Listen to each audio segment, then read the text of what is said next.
బట్టతలతో బాధపడుతున్నారా? ఆధునితనమైన పద్ధతిలో hair transplantation చేయబడును. Face clinic, Hyderabad. నమస్తే రామ్ సార్. నమస్తే అండి. ఇదివరకు ఎప్పుడు ఈ జోనర్ని మీ దగ్గర నేను టచ్ కూడా చేయలేదు. ఫర్ ద ఫస్ట్ టైం నాకు అడగాలనిపించింది ఏంటంటే, మనీ, డబ్బు అనేది ప్రతి ఒక్కరికి అవసరం.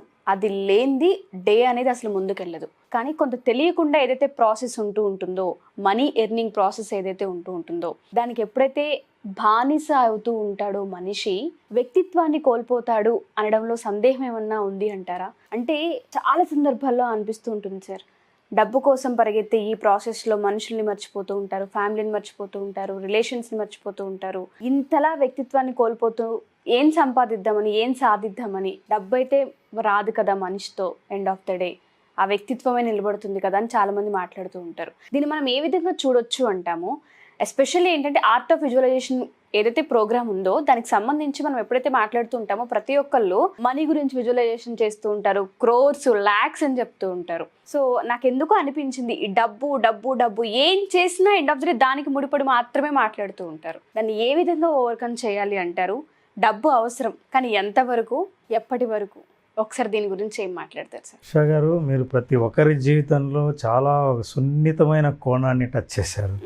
డబ్బు అనేది, దీని గురించి ఏం మాట్లాడాలన్నా చాలా సున్నితమైంది, సెన్సిటివ్. ఎందుకంటే డబ్బు అవసరం లేదని చెప్పలేం, డబ్బు ఇలా అవసరం ఉండాలి, మీరు విజువలైజ్ చేసుకోవాలి, డబ్బును కోరుకోవాలి అని చెప్పలేం. అయితే దీనికి కావాల్సిన స్పష్టత ఇవ్వాల్సిన బాధ్యత మన మీద ఉంది. దీనికి సంబంధించి డబ్బు మనం జీవితంలో ఏదైనా సాధించాలనుకున్న గొప్ప లక్ష్యాలకు డబ్బు ఒక సాధనం, డబ్బు లక్ష్యం కాదు.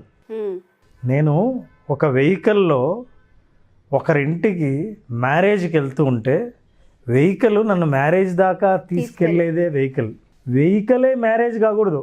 ఆ తర్వాత ఈ వ్యక్తి వెహికల్ని మ్యారేజ్ చేసుకునే పరిస్థితి ఉండకూడదు. అవును. సో మన సొసైటీ అండి, చిన్నప్పటి నుంచి సమాజం కానీ, కుటుంబం కానీ, కుటుంబ సభ్యులు కానీ కండిషనింగ్ చేశారు. ఎట్లా కండిషన్ చేశారంటే, నువ్వు జీవితంలో హ్యాపీగా ఉండాలంటే నీకు బాగా డబ్బు ఉండాలి, సంపాదించాలి. ఇప్పుడు ఏ నిర్ణయం తీసుకున్నా, ఏ యాక్షన్ తీసుకున్నా, ఏం ఆలోచించినా డబ్బు గురించే. ఎందుకంటే డబ్బున్న వాళ్ళు హ్యాపీగా ఉంటారు అని. ఇది ఒక నినాదం అయిపోయింది సార్. ఇది ఒక నినాదం, ఇది ఒక మిథ్ అయిపోయింది, ఇది ఒక మిథ్య. అయితే ఎందుకు మిథ్య అంటే, మనం చాలామంది వాడుతూ ఉంటాం ఒక పదాన్ని, హెల్త్ ఈజ్ అ వెల్త్ అని. మరి హెల్త్ ఈజ్ అ వెల్త్ అని అన్నప్పుడు హెల్తే కదా వెల్త్. మరి హెల్త్ మీద ఎంత మనం ఫోకస్ చేస్తున్నాం? ప్రతి మనిషి జీవితంలో 3 చాలా ముఖ్యమైన అంశాలు ఉంటాయి. ఒకటి శారీరక శక్తి, రెండోది సమయం, మూడవది డబ్బు. యంగ్ ఏజ్లో మనిషికి సమయం చాలా ఉంటుంది, శారీరక శక్తి చాలా ఉంటుంది, డబ్బులు అంతగా ఉండవు, ఇంకా సంపాదించలేదు. ఇక సంపాదన గురించి పోరాటం మొదలవుతూనే మధ్య వయస్సులో డబ్బు వస్తుంది, శక్తి ఉంటుంది, సమయం ఉండదు. ఎందుకు సమయం ఉండదు? మన వెంపర్లాట డబ్బు కోసం కాబట్టి, పొద్దున్న లేచినప్పటి నుంచి సంపాదన కోసమే కాబట్టి ఇక అంత సంపాదిస్తాడు.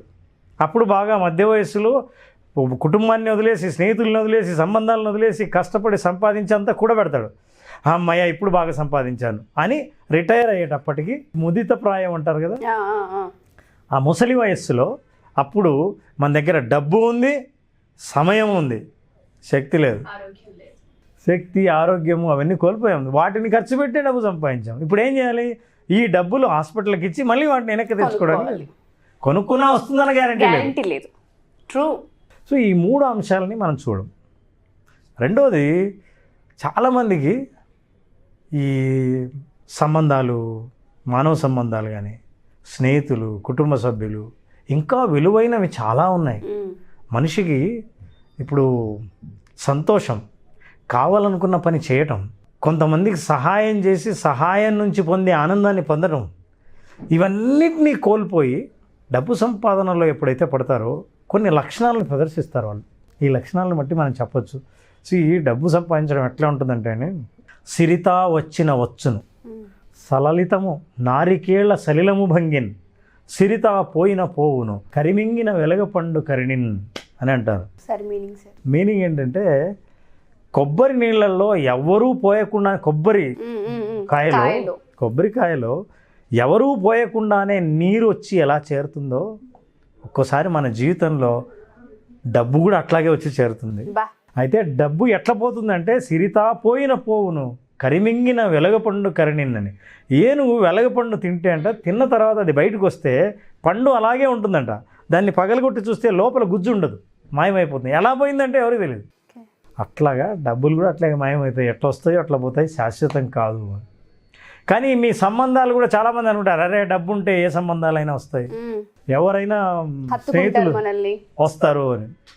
వచ్చే వాళ్ళందరూ మీరు కావాలని వచ్చిన వాళ్ళు కాదు, మీ దగ్గర ఉన్న సంపద కావాలని వచ్చినారు. అందుకే కబీర్ కూడా తన దోహాలో అంటాడు, చాలా అద్భుతంగా చెప్పాడు, సాయి ఇతనా దీజే జామై కుటుంబ సమాయ్ మేనా బుఖారా హూ సాధునా బుఖా జాయ్.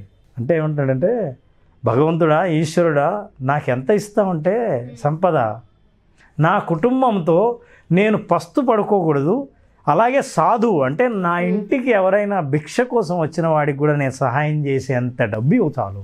నా కోసం ఏదైనా సహాయం అడగడానికి వచ్చిన వాళ్ళు కూడా పస్తు పడుకోనంతగా నాకు ఇస్తే చాలు అని. సో డబ్బు గురించి ఎన్నో ఫిలాసఫీస్ ఉన్నాయి, ఎన్నో ఉన్నాయి. కబీరే చెప్తాడు, డబ్బు అనేది ఎట్లాంటిదంటే పడవ కింద నీరు లాంటిది. మన జీవన ప్రయాణం సాగడానికి నీరు ఉపయోగపడాలి, అది కిందున్నంత వరకే ఉపయోగం. కానీ ఆ నీళ్లు పడవలోకి వచ్చేస్తే, మీ జీవితంలోకి వచ్చేస్తే ఏమవుతుంది? జీవితము ఈ పడవ మునిగిపోయినట్టు జీవితం మునిగిపోతుంది. తెలివైన వాడు ఏం చేస్తాడంటే, పడవలోకి నీళ్ళు వస్తే దోసిళ్లతో నీళ్ళు ఎత్తి బయటపడేస్తాడు. ఎప్పుడైతే మన జీవితంలో కూడా మనీ వచ్చేస్తుంది, మన సంబంధాల్లో కూడా మనీ వచ్చేస్తుంది, మన జీవితము మన ఆలోచన అన్నీ మనీ అవుతుంది అన్నప్పుడు తెలివైన వాడు దాన్ని బయటకు తోసేస్తాడు. దాన్ని కేవలం జీవన ప్రయాణానికే వాడుకుంటాడు. ఇట్లా డబ్బు మీద విపరీతంగా నాకు మీరు అన్నట్టు విజువలైజేషన్ చేసుకోవడం, సంపద కావాలి, లక్షలు కావాలి, కోట్లు కావాలి, ఒక పుల్ స్టాప్ అనేది ఉండదు సార్. ఉదాహరణకి బాగా డబ్బు ఉంది అనుకోండి, చూడండి ఎంత లింక్ ఉంది అన్నది మన ఆలోచనలు మనం ఆలోచించాలి. బాగా డబ్బు ఉంటే నేను మంచి కారు కొనుక్కుంటాను. కారు కూడా కాస్ట్లీది కొనుక్కుంటాను. ఎందుకు కాస్ట్లీది అంటే ఎక్కువ కంఫర్ట్ ఉంటుంది కాబట్టి. ఎక్కువ కంఫర్ట్ అయితే మీకు ఏమవుతుందంటే ఎక్కువ విశ్రాంతి పొందుతాను. ఎక్కువ విశ్రాంతి పొందితే ఏం చేస్తారంటే ఎక్కువ రిలాక్స్ అవుతాను. ఇప్పుడు మీరు విజువలైజ్ చేయాల్సింది దేనికి? రిలాక్సేషన్, డబ్బు కాదు. ఎగ్జాక్ట్లీ. సో మీరు ఏ స్థితిని అయితే పొందాలనుకుంటున్నారో అవుట్కమ్ ఆ స్థితిని మీరు విజువలైజ్ చేసుకుంటే మీరు ఇన్ని కష్టాలు కూడా అక్కర్లేదు. ఫర్ ఎగ్జాంపుల్ డబ్బులు ఉంటే మీరు కారే కొంటారన్న గ్యారెంటీ ఉంది? ఏదైనా చేయొచ్చు. ఆ కారు కూడా మీరు అనుకున్న కంఫర్ట్ ఇస్తుందని గ్యారెంటీ ఏంటి? పోనీ కంఫర్ట్ ఇచ్చిన లోపల మీరు మనశ్శాంతిగానే కూర్చునే పరిస్థితి ఉంటుందని గ్యారెంటీ ఏంటి? ఇవన్నీ ఏమీ గ్యారెంటీ లేవు. మీరు అనుకుంటున్నారు, చైన్ లింక్ చేసుకుంటూ ఉంటాం, అన్ని లింక్ ఇలాగే జరుగుతుందని. పిల్లలు చాలా కాస్ట్లీ కాన్వెంట్లో జరగాలి. ఎందుకు? కాస్ట్లీ కాన్వెంట్లో చదివితే బాగా చదువు వస్తుంది, బాగా చదువు వస్తే బాగా ప్రయోజకులు అవుతారు, ఉద్యోగాలు వస్తాయి, సంపాదిస్తారు. కానీ వాళ్ళ ఆవిడతో ఫ్యామిలీతో హ్యాపీగా ఉంటాడో లేదా గ్యారెంటీ ఇస్తారా మీరు? No sir. అందుకని ఈ డబ్బు సంపాదించిన ప్రతి ఒక్కరూ హ్యాపీగా ఉండాలనుకుంటే ప్రతి ధనవంతుడు ఇవాళ చాలా మనశ్శాంతిగా ఉండాలి. డబ్బు లేని వాళ్ళు కూడా అండి, వాళ్ళకి ఒక జబ్బు ఉంటుందంట, ఏంటంటే ఇంకాస్త అని. 1,00,000 రూపాయలు లాటరీ ఊరికే వచ్చింది అనుకుందాం, అబ్బా మళ్ళీ ట్రై చేస్తే మళ్ళీ 1,00,000. నిన్నటి దాకా ఈ 1,00,000 మీది కాదు, మీకు 1,00,000 వచ్చింది, ఇంకో 1,00,000 రావాలి. 1,00,000 వచ్చింది అనుకోండి, ఏమండి ఎవరైనా మీకు 1,00,000 వచ్చింది కదా, 1,00,000 నాకు ఇవ్వండి అంటే ఇస్తాను?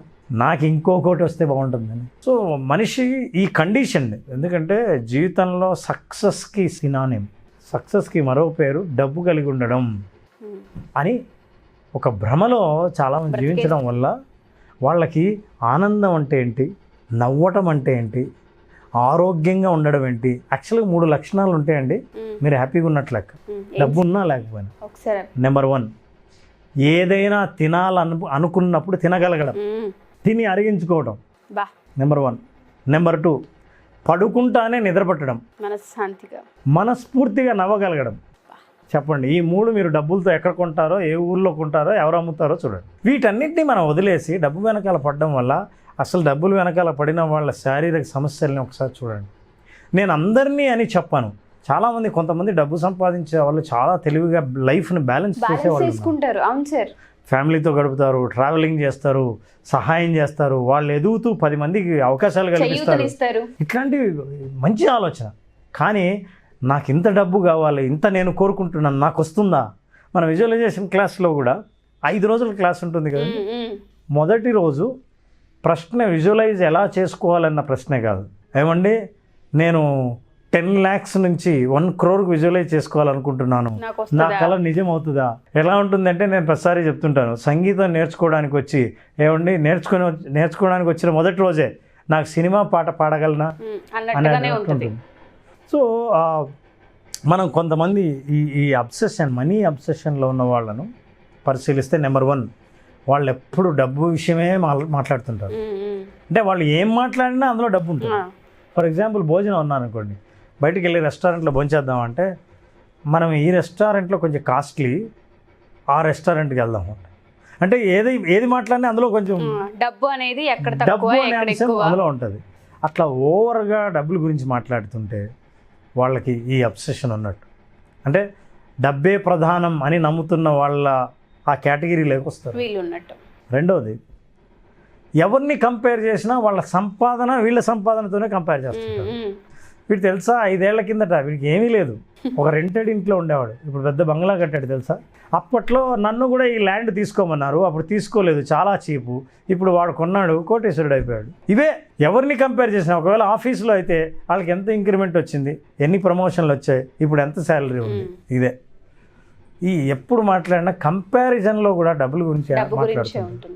థర్డ్, వీళ్ళ there spending is also is obsessive like anything.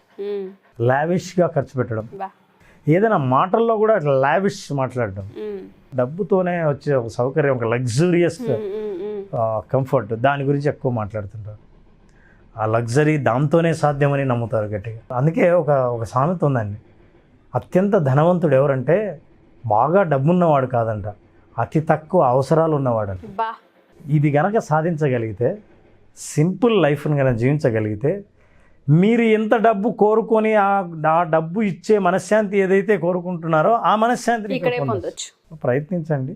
డబ్బు డెఫినెట్గా అవసరం, డబ్బు లేనిదే జీవితం లేదు, డబ్బు తప్పనిసరే, డబ్బే జీవితం కాదు అనే విషయాన్ని మనం గుర్తుపెట్టుకుంటే మనం అందరినీ గౌరవిస్తాం. మనం డబ్బు ఉన్నా లేకపోయినా మన చుట్టూ మనల్ని గౌరవించే వాళ్ళు ఒకేలాగా మనం జీవించగలుగుతాం. మన చుట్టూ మనల్ని గౌరవించే వాళ్ళు మన చుట్టూ ఉంటారు. Thank you sir, thank you so much. Thank you very much. So coming to Suman టీవీలో మీ పర్సనల్ అండ్ బిజినెస్ ప్రమోషన్స్ కోసం కింది నెంబర్కి కాంటాక్ట్ చేయండి.